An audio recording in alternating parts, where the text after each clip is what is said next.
EVM के साथ छेड़खानी करना बहुत असंभव सा कार्य है, क्योंकि ना तो इसको ब्लूटूथ से कनेक्ट किया जा सकता है और ना ही इसको वाईफाई से कनेक्ट किया जा सकता है।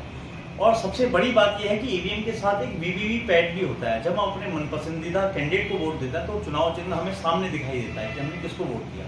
और सबसे बड़ी बात, आज जो विपक्ष जो ईवीएम हैक करने की बात कर रहा है, ईवीएम से छेड़खानी की बात कर रहा है, तो ये बिल्कुल वैसे ही जैसे कि खसियानी बिल्ली खम्मा नोचे जैसा हिसाब है।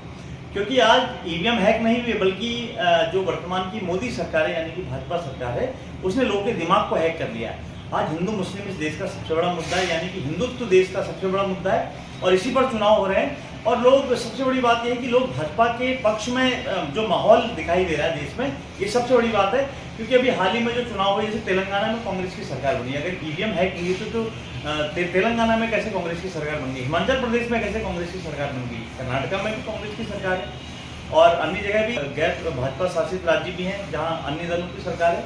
तो ये कहना मुझे लगता है कि जल्दबाजी होगा या गलत होगा। और सबसे बड़ी बात यह है कि पहले देखिए बूथ कैप्चरिंग हो जाया करती थी, चाहे उत्तर प्रदेश की बात करें, बिहार की बात करें, और हरियाणा में तो ओम प्रकाश चौटाला के समर्थन होने के बाद बूथ कैप्चरिंग कर ली थी, इसमें गोलियां भी चली थी, कई लोग मारे भी गए थे। तो पहले बूथ कैप्चरिंग होती थी, उससे बचने के लिए ईवीएम इलेक्ट्रॉनिक वोटिंग मशीन का प्रयोग किया गया। और देखिए आधुनिक जमाना है, हम 21वीं सदी पर हम लोग जी रहे हैं और आज आदमी अंतरिक्ष में पहुँच गया है।